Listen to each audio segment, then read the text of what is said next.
Do you want to keep your mouth healthy and fresh without using harmful chemicals? Did you know that cucumbers are not just for salads? They can also be used as an all-natural herbal mouth kit. In this video, we'll be talking about the benefits of cucumber as an herbal mouth care kit and how you can use it to keep your mouth feeling fresh and clean. Please note that stomach problems are the main cause of someone suffering from bad breath.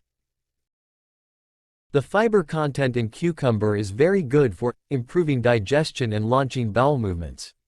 By eliminating problems in your stomach, bad breath will disappear. Cucumber also contains powerful antioxidants and anti-inflammatory properties that can help improve teeth and gum health, as well as freshen breath.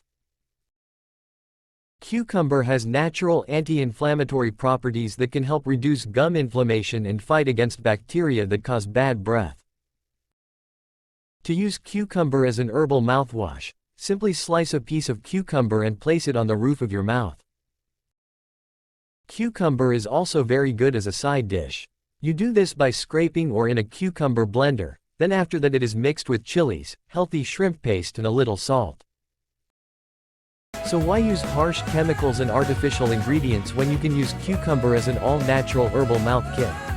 Try it for yourself and enjoy the benefits of a healthier mouth and fresher breath. If you like this video, don't forget to like, share and subscribe to our channel for more health tips. Thank you for watching.